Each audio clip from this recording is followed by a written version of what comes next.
And as you very well know, we just love to pick on the topics of the day. We look for the kinds of stories that kind of irk us. And sometimes it's hard, and sometimes it's so bloody easy and it's so in your face.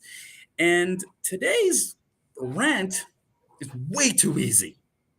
And what am I talking about today? The State of the Union. The famous waste of time speech that presidents like to give to tout their own horn. And if you go back in history, many American presidents used it as a way to drum up excitement and support and blah, blah, blah, and how wonderful they are. And every president has done that. And every president, since time immemorial, has been scrutinized as to what is real, what is fake, and Stuart, what should he have spoken about?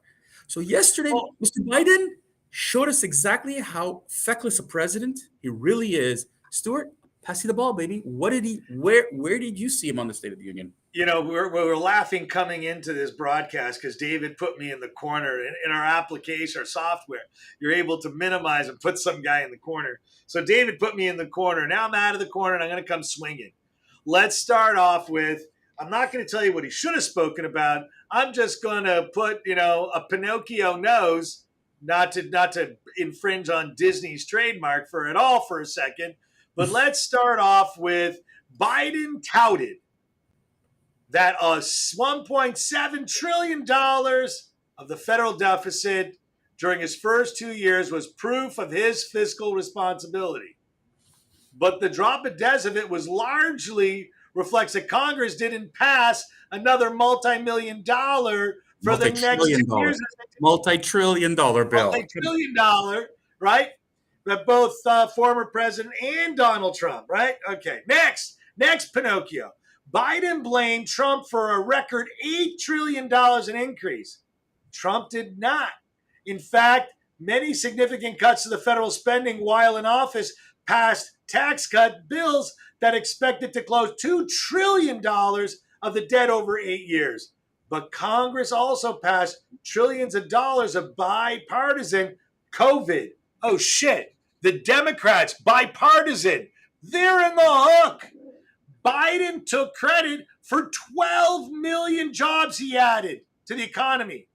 Well, it's kind of really funny because statistics or Bureau of Statistics say that he only created 2 million. The president treated a record-breaking stretch on 20 years of a $1.9 trillion stimulus, right?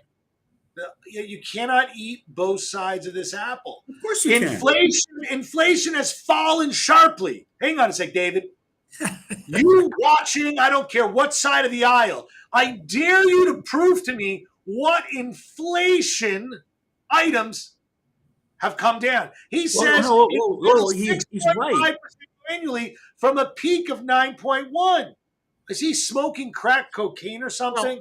Like, I know his son is, and I know we got him on a pipe in a video, and he openly admits it, but this guy is fucking delusional. And you know what, David? That's only the beginning. The man is so out of touch with society. If McDonald's was flipping burgers on four corners of the street, they should be unionized, right? And it should be illegal. This guy is just godforsaken, mentally retarded. And you know what? Thank God he selected Camilla as his running mate because she's even worse and we want to let this moron run. Whoa. Okay. All right. Let's go off the rails here a little bit. Okay, but let's just a little bit. But let's just talk a bit about a couple of things that you just mentioned there, right? He's talking about how he brought down inflation, but he didn't talk about how he created inflation, right? Because when he came into office, there was no inflation like this. This is not even close to reality, okay? He helped create this inflation. Creating 12 million jobs is very interesting because did you hear what, Dell announced? That they were cutting jobs, and every technology company across the US is cutting like crazy, from Meta to Alphabet or to whomever. They're all cutting jobs, but he's taking credit for a number that is not real. He went even further than that, Stuart. He decided he needed to attack the Republicans. And by attacking the Republicans, thankfully he didn't bother with calling them MAGA extremists and whatever, which has been his mantra, because he alienated half the country. Somebody told him it's not a good idea. But you know what he decided to do? Was to go after Republicans by claiming that Republicans want Medicare and Social Security to disappear. False. Again, another one of those false narratives. Once again, call his office and get a copy of it. Stuart, the crazy thing is that in no time whatsoever did he talk about the things that matter to real Americans, even the rest of us watching. Did he talk about securing the border and immigration? No. Nope, avoided it. Did he talk about the fentanyl problem? That's avoided it. Right. Did he talk about his infrastructure and his creation of roads and whatever? Absolutely. And both sides of the aisle. Oh, no, he did. And both sides of the aisle applauded the fact that he actually did invest in the right thing, because U.S. infrastructure, I don't care. I'll go back to Trump. No, you're right. You're correct. Hold on. Whoa. Let me finish. Go back many presidents. They didn't put money towards roads and whatever. Yes, and both sides did applaud. And yes, I can give him that credit. But what people wanted to talk about, crime, he didn't bother. In fact, did you know that some 4 justices didn't even show up? Supreme Court justices didn't show up yesterday to the State of the Union, and it's not only the conservative ones didn't show because Kavanaugh and Coney Barrett were there. The point is that this president, okay, is just not in touch with the people. It's not in touch with people or in touch with reality. It's no longer what his administration's going to do. It's about what the next decade, what their approval is going to do. Again, listen, he promoted a $1 trillion infrastructure law. We're done talking about infrastructure this week. Now we're talking about an infrastructure decade. We'll build a national network of 500,000 charging stations. Not so fast, President Biden. No. Listen, and especially in light of the massive cold spell that happened, okay, that impacted the northern part of the United States and even Canada right now. I mean, we burnt. I know we're sidetracking here a little bit, but the Quebec government, who supplies energy to New England, who is one of the biggest energy provider in North America, begged people not to use electricity during the coldest days of the year. Now, imagine if we all had electric cars, what that would do. So we have to invest in infrastructure, and shout out to my friend Sass. But here's the thing. Let's go back to the State of the Union. Joe Biden inherited an economy that, even though it was COVID, was the strongest economy it had been in years. Unemployment was at, 3%? Stupid number. It was a dumb number. In fact, it was not that great in terms of, you don't want that much unemployment because then you cannot add more. Okay, he had a border that was better secure. He had oil. There was energy. Yeah, but you're missing the point. Let me just give an example. I'm missing the point? I guess you're missing the biggest point of all. Biden on infrastructure said, and I quote, "The single biggest investment in history was a bipartisan effort." Well, let's stop for a second. We talked about this a year ago, where how you come up with the number. Is it the biggest single investment in history? The answer is no. But it's the largest amount of money ever spent. Well, because it wasn't historically. Hang on, let me give the statistics. Biden infrastructure bill was adding $550 billion in fresh building and roads. That's slightly below 1.36% of the national GDP. According to history, the roughly 2% was the infrastructure in the late 70s and late 80s. So he is almost half as much as what was spent in the 70s and 80s. Even his friggin' counterpart, which was the biggest waste of president until Biden, which was Carter, spent more money on infrastructure than he did. But look, you know what, here, Stuart, it just goes to show you, though, how you can rewrite history and you can make yourself sound like you're the greatest thing since sliced bread.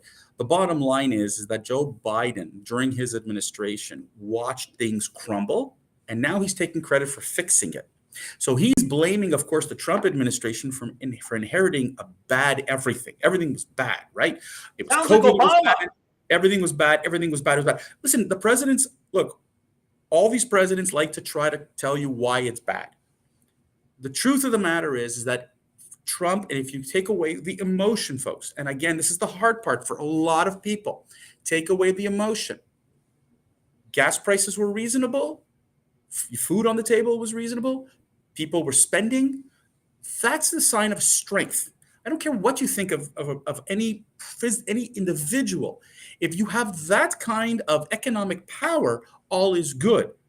Today, families are questioning whether they should get gas or food. Where the whole savings of going to Disney World, Stuart, and we talked about this.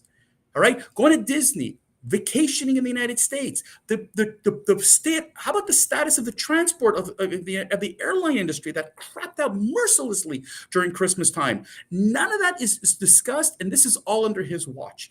And the point is, and I applaud Sarah Sanders, who gave the Republican rebuttal. She's half of Biden's age. She's a woman, and she came out and said, "You know what?